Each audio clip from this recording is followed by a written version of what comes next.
Hi guys, welcome to a new episode of Sneak Peek. So I'm David. And I'm Brian. So, once again, we're back in the store for another very interesting episode. We have a very special guest with us right here. He's very excited to come here as well, I hope. So, without further ado, let's introduce the guest. So, everybody, we have here Jonathan Fong. Now, you guys, might not know him as well as our good friend Dexter. But he is the other half of the brains of So Superior and Street Superior. Dynamic duo. Dynamic duo. So, all the stories that Dexter has been saying, praising him, he's here in person today finally. Let's get to the first segment. Just a bit introduction. So, Jonathan, how was about yourself? Hello everybody, I'm Jonathan Fong.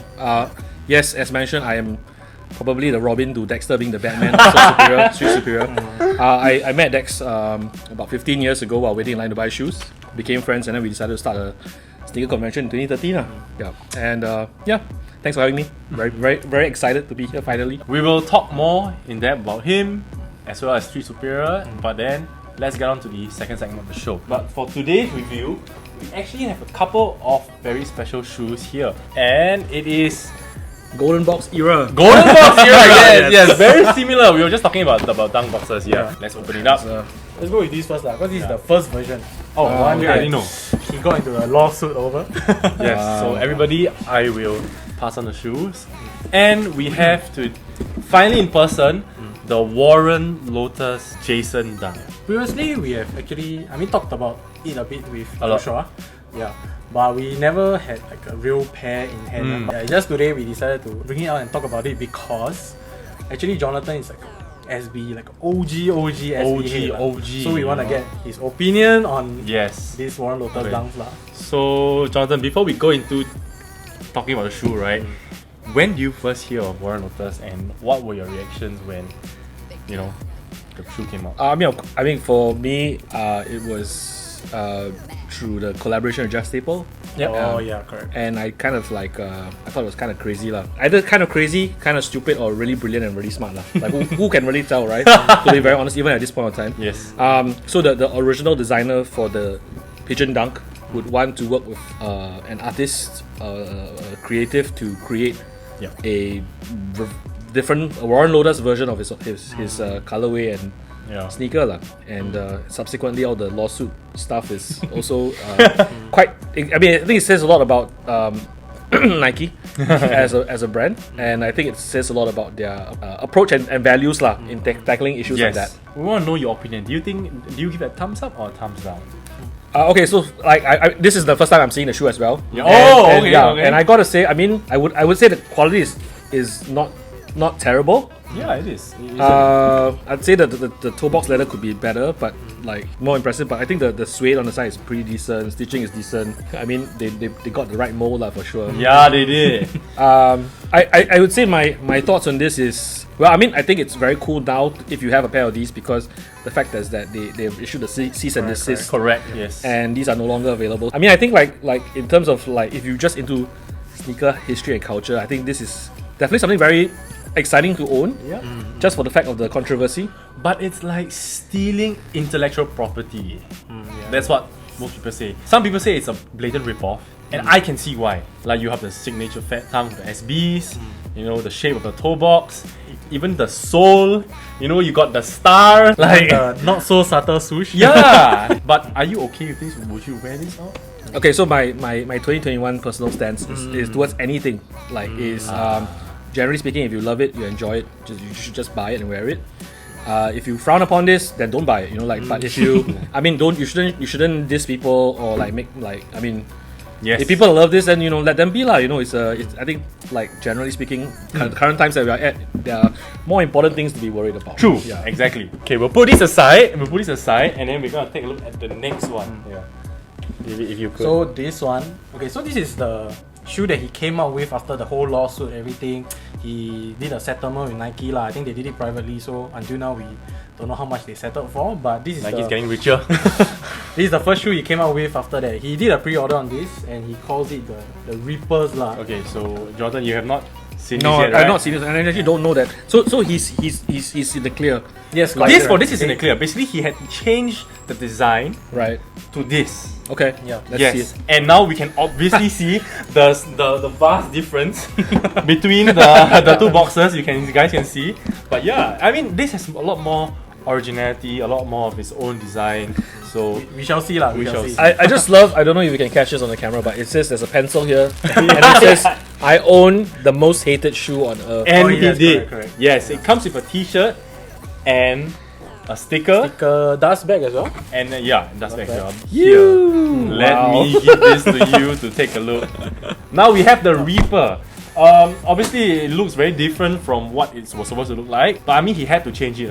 So now the big notable difference is the swoosh. I think that was Does one not of the look like biggest that. problem that they had was because the swoosh is really, it's really not very subtle lah. It's just like plainly a Nike swoosh lah. One of the biggest issue Nike had with the pair was because they didn't want Warren Lotas associated with them, because anybody see this shoe, maybe they were like, oh, that's a cool Nike dunk. That's why I think the main problem, he changed it lah. That's why the swoosh now becomes this Reaper face, which is his logo lah. He got his own sole as well. His sole, Which is what I was gonna say. Yeah. For me, my first thing whenever I see new sneakers is I'm a sucker for the materials lah. For sure.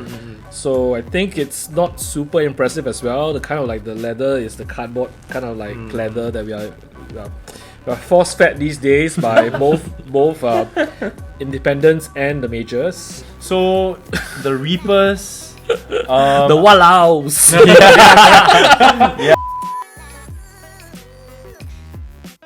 So with that said, we will transition on to the third segment of the show, where actually today we have no topic. We just want to talk to him, gain some of his insights as an OG, and really see what see what advice he has for the newer generation now. Bring us through like your influence, you know, how you got into sneakers first. What was your inspiration back then? Okay, Maybe from the start, you know. So yeah. I mean, I'm pretty old. Two kids, right? Yeah, I have two kids, a boy and a girl. I would say that I as a kid of the 80s, my upbringing was that of coveting sneakers that you see on, you know, commercials. I think really people don't realize the impact of like seeing like a Michael Jordan commercial or like a Nike commercial, because that's all that it would be like so mind blowing. Like when they have like the Air MX 180, the ads, those ads when they came out, you know, it's just like wow, you really want to touch and see things like that. But for me, growing up as a kid, I didn't have much opportunity lah to have nice cool sneakers lah. Probably the one of the key highlights I remember as a child was LA Gears, and not the blinkers, but back when like I think Magic was on the team, and you know, this is an era where Michael Jackson had an LA Gear. LA Gears were the shit, man. They were the bomb. So you got into sneakers by watching all these commercials, am I right? Probably there and movies, you know, like just random popular culture lah, you know. I see. Okay, so what was your first sneaker that you fell in love with? Okay, so I started skateboarding. So for me, and also one of the key factors is that skateboarding is probably my entry into sneakers itself. That's why you're a fan of SBs lah. Is that why also? I would say actually originally I was very reluctant, because like most core skateboarders, we kind of saw it as like Nike's failed attempts to try to monopolize or cash in on the culture. Yeah. So I mean, even things like, I don't know if you know Xavier, Savier. No. Xavier is like the first the first version of Nike SB before it came out. It's like trying to like disguise it under another brand. They had things like the chode models, which some people laugh at now, because it really does look quite silly and hilarious now. Yeah, so I think back then, I mean, when I first started skating, it was like Converses, just a regular All Star. So your influence is primarily from skateboarding lah. Your influence. Yeah, I would say that. Yeah. Compared to Dexter, who was basketball, right? Yeah. So two very different. You know, the night you have the Air Jordan basketball range, and you have the skateboard range. Fast forward to when you met him. Talk us through the process of building your baby. She's so superior. We want to know from your perspective, because Sure. Dexter said, you know, you're like the polar opposite of him. I am. I'm the polar opposite of him. I'm generally very hot-headed. Dexter is very chill. And then we had just happened to go up for like one of the sneaker drops, I think on a Saturday morning, and then it was this like younger gentleman sitting there, and you know, like I just like say hello, but I think Dex was just very friendly. Cool. We got to talking, and you know, in those mornings when we were just talking about it, we look at global sneaker events that were happening at the time. Like you have SneakerCon, you have Kickspo, and all these small little global events that, you know, like on the internet you see, wow, like They have a sneaker cleaning throne, like a guy that will clean your sneakers. I was like, wow! Back then it was just like, oh, this is amazing. We should have this kind of things in Singapore, and there were none now. So I was just like, we just brought up the idea like, wow, wouldn't it be dope to have like a sneaker event in Singapore? Because I think honestly back then it was up to limited ad to have like once a year kind of like big drop where you get like community come together, and this is just like be very small, right? And that was the event. And yeah, so I think we were like, wow, we're so like hungry for something like that. And then I think us being like always knowing our place, we'd be like asking people like, are you gonna do something? Like, would you like to do something? Like we can help. Like, but nobody wanted to do it. So eventually for me, I had a work event at Zouk at the time, and then I realized that actually this is a wonderful venue because there's all the licenses covered. It has the staffing, it has all the permits, and then they're amazing to work with. So I told Dex, hey, I did a bit of breakdown. This is the small investment we had to put in, and we pray that 500 people show up. we won't lose any money lah. Yeah. And being very pragmatic Singaporeans who are not affluent at all, don't lose any money is always the objective lah. Yes. And yeah, so we did this, and we had 1,400 people show up in 2013. Wow. So I'm sure you guys had a lot of sleepless nights. 100%, yeah, so for sure. How did you feel when the day came and then Actually, all these years where it was just really slow. Jakim was full? do you remember that? Of course, yeah. And I think like it always flies by very fast, and there'll obviously be a lot of things that go wrong, but it just kind of like carries its way, and then somehow or other we finish the event, and but in essence, I think we just kind of like always remember that what we bring to the table, and at the end of the day, Soul Superior, Street Superior is about community, about consumers. Yes. We are fans of the brand. I mean, like we never take it from a top-down perspective. We honestly believe that we come to the event with the eyes of the fan and what the fan we want to see, or what we think as fans we want to see.